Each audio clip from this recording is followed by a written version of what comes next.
El domingo pasado los argentinos estábamos embriagados, festejando todavía lo que fue una noche inolvidable, la obtención de la Copa de América después de 38 años. Pero ese día también se produjo un hecho que sacudió al continente y sacudió al mundo, porque hubo una rebelión muy fuerte, una revuelta popular muy fuerte en La Habana y en distintas ciudades de Cuba, después de aquel otro episodio, algo similar, de 1974. Es decir, festejábamos y quizás había en el mundo un cambio que veremos cómo nos termina de afectar. Para entender todo eso, lo que está pasando, por supuesto tenemos el gusto, como siempre, de tener al politólogo, colega Claudio. Muchas gracias de estar con nosotros. Hola Juan, un gusto, gracias por invitarme. Bueno, ¿qué fue? Porque estábamos quizás embriagados y desatentos a lo que pasaba en el mundo, y pasó esta revuelta en Cuba. ¿Qué pasó que de la noche a la mañana hubo esta explosión, Claudio? El antecedente al que creo que quisiste hacer mención es el maleconazo, 1994. Yo dije 74, sí. perdón. Era pleno periodo especial, como se le llamó, a aquel ajuste tremendo que se aplicó cuando desapareció la Unión Soviética y la subvención que sostenía artificialmente a la isla, de repente desapareció. Una de las grandes diferencias con el maleconazo de 1994 es que aquel estalló en La Habana y se quedó en La Habana. Esto empezó en el interior, empezó en San Antonio de los Baños, y ya se había expandido por muchas ciudades, por más de una decena de ciudades, cuando llegó también a La Habana, a la capital.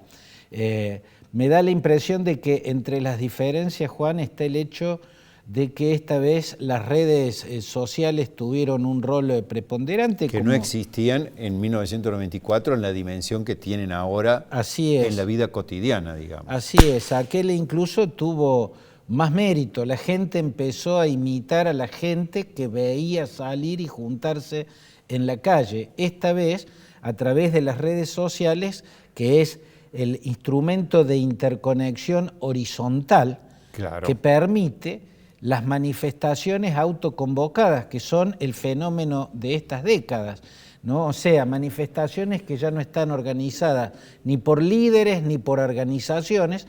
En Cuba no existen partidos opositores, no existen organizaciones legalizadas que puedan ejercer la oposición, solo queda ese mecanismo, y ese mecanismo es el que contagió desde San Antonio de los Baños a todas las demás ciudades, incluida en La Habana, ese estallido que tiene la gran novedad, Juan, que me parece que es muy importante subrayar.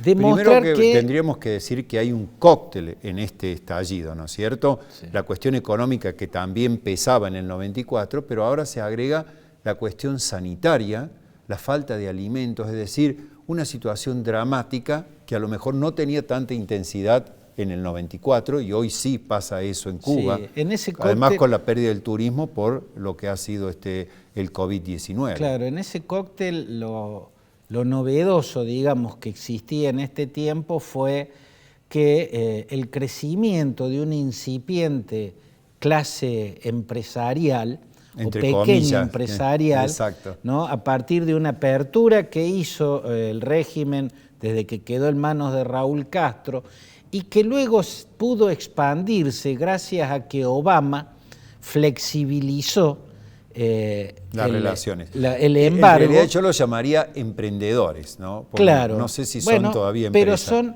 Pero digamos que es una incipiente empresa privada. O sea, el hecho de que sea pequeña no quiere decir que no lo sea. O sea, es lo único no estatal. Así ¿no? es. ¿Te das cuenta? O sea, es algo cuya ganancia depende de lo que produce.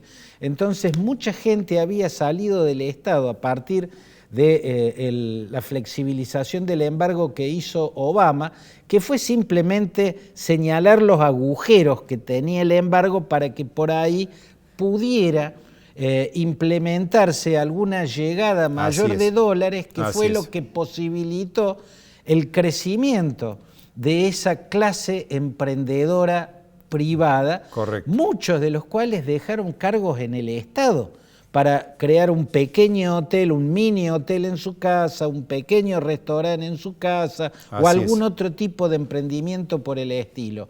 Viene la pandemia, obstura una de las turbinas, si no la única que tiene la economía cubana para traer dólares de afuera, que es el turismo, y eso golpea de lleno ahí, sumándose a que Trump había tapado esos agujeros y había apretado de nuevo el torniquete, entonces se corta el ingreso de dólares, eso derrumba esa incipiente clase de emprendedores, esa incipiente empresa privada, ¿no? Se derrumba y a lo cual suma la pandemia el hecho de que encuentra un país que no puede adquirir medicamentos, que no puede, o sea que puede crear vacunas, pero no puede fabricarla a escala industrial para vacunar en tiempo y forma a su gente. Muy confluyó. Clara la descripción. Ahora bien, muchos se preguntan, Claudio, si esta rebelión del pueblo cubano va a poder transformar algo en lo que es este Estado tan rígido, vigilante, policíaco de los propios ciudadanos,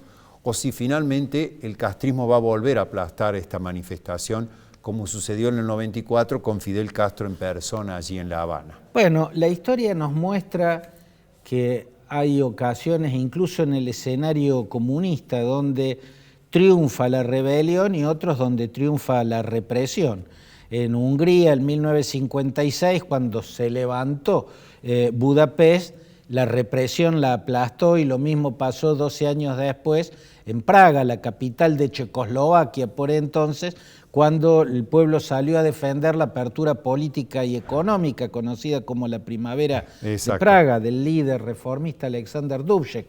Los tanques soviéticos la aplastaron, igual que los tanques que envió Le Pen a la plaza de Tiananmen cuando se rebelaron los estudiantes chinos. Pero hubo otras ocasiones donde, incluso en los escenarios comunistas, triunfó la protesta. Se me ocurre Polonia con Lech Walesa y el sindicato Solidaridad, tumbando desde las calles de Varsovia y Cracovia a Wojciech Jaruzelski, el general Jaruzelski. Alemania con la protesta que se inicia en Leipzig. Así es. Y termina derribando termina en Berlín Oriental derribando el muro y el régimen que encabezaba Erich Honecker. Rumania, que empieza en Timișoara y llega a Bucarest y derriba a Ceausescu. De todos modos, ¿qué va a pasar en este caso? Exacto. En este caso, lo que hemos visto ya con un escenario con otro protagonista, que es las redes sociales, tenemos que mirar ejemplos más cercanos y ver cómo, por ejemplo, un autócrata como Ezzedine Ben Ali en Túnez cayó por esa emancipación popular espontánea y Hosni Mubarak en Egipto.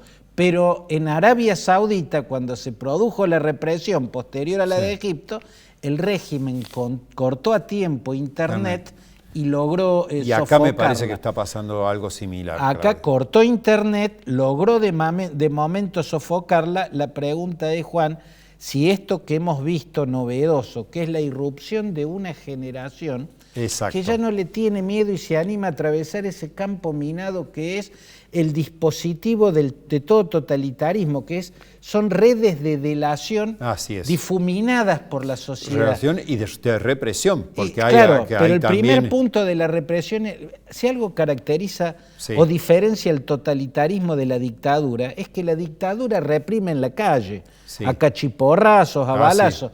La dictadura tiene un sistema previo, inhibe la protesta, porque la aborta a través de esa red de delación que está regada por toda la sociedad. Familiares que delatan a familiares, compañeros de trabajo que delatan. En todos lados hay un comisario político oculto, inadvertido en su rol, ¿no?, que va a denunciar y va a permitir al régimen abortar una protesta antes que se produzca. En este caso, existiendo eso en Cuba desde los CDR, que se llaman los Comités de Defensa de la Revolución, que funcionan en cada cuadra de todas las ciudades, que la gente se haya animado a saltar ese campo minado muestra que hay una generación que ya no le teme y se anima a gritarle en la calle abajo la dictadura, cosa que en las protestas anteriores no llegaban a tanto.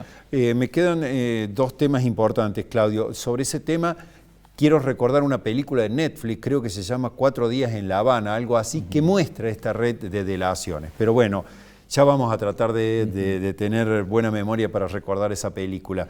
Te quería preguntar si te sorprendió al mundo la reacción en Cuba, ¿te sorprendió la reacción del gobierno argentino, fundamentalmente del presidente Alberto Fernández, cuando dijo no conozco lo que está pasando en Cuba?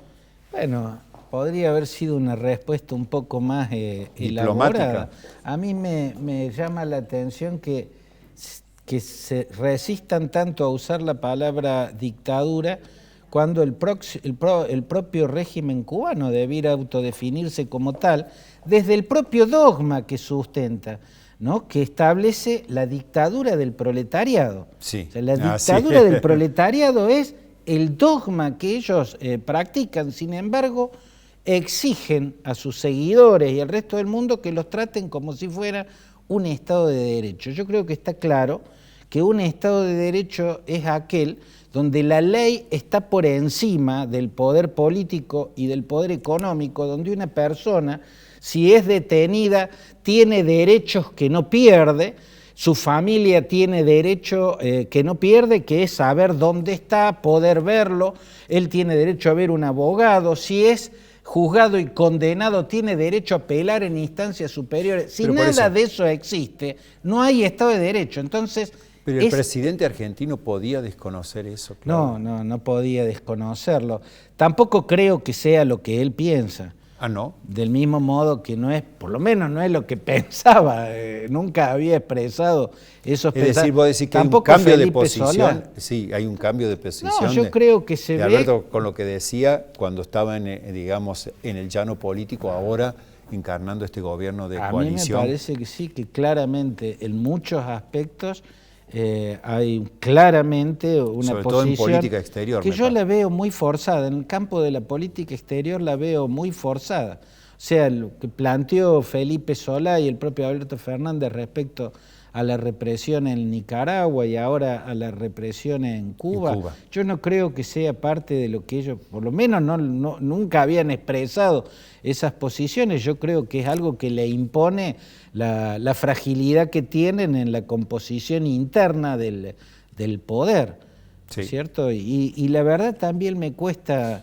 entenderlo porque además, como decís vos, a la veintena de candidatos presidenciales detenidos en Nicaragua, la represión, etcétera, se conoció hoy que Mario Firmenich, el líder de los Montoneros, apoyó la posición del gobierno cubano, es decir, la represión, con lo cual queda todavía mucho más el gobierno, digamos, vinculado a lo que eran en su momento a la gente, lo que ha rechazado a la gente, la violencia, tanto lo que fue del estado de sitio en la Argentina, lo que fue la violencia del Estado, como por supuesto la de las guerrillas. Yo creo que cualquiera puede defender lo que quiera, en tanto y en cuanto tenga honestidad intelectual al respecto, ¿no es cierto? O sea, Bolsonaro salió a repudiar el autoritarismo y la represión en Cuba, pero no tiene autoridad moral porque ha vivido defendiendo el golpe de Castelo Branco contra João Goulart, la dictadura militar en Brasil, e incluso ha hecho apología, ha llegado a la aberración de hacer apología del coronel Brillante Ustra, que era el jefe de los torturadores. Entonces no tiene autoridad moral.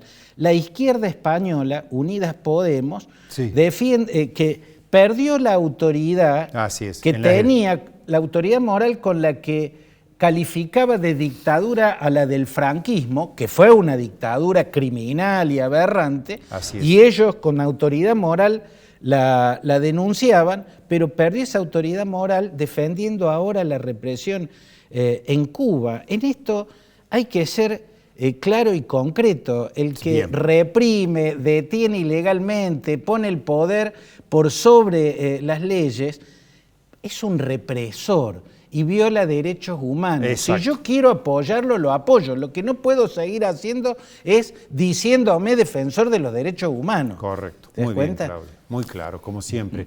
Bueno, vos lo sabes, el tiempo es tirano en televisión. Muchísimas gracias por tu aporte. si te gusta solamente al toque, rápido. ¿Todo esto influye después a la hora de votar o vamos a votar por la economía, como charlaba hace minutos Nicole con un especialista, con un economista sobre el dólar? ¿Vamos a votar el dólar, los precios o este tema de las libertades influye? Bueno, si yo fuera optimista diría que estas cosas morales, ¿no? Ver la hemiplegia moral, como llamaba Ortega y Gasset, Bien. a quienes tienen valores frente a un modelo ideológico, pero no lo sostienen frente a otro modelo ideológico, debieran influir. Pero la verdad es que soy pesimista, Juan, y creo que lo que influye acá es la circunstancia económica, incluso la más momentánea y por poco creíble que sea en su sustentabilidad. Bien, me apuntó muy bien Nicole, 7 días en La Habana, te lo recomiendo, Claudio, la por voy a supuesto tener en también cuenta.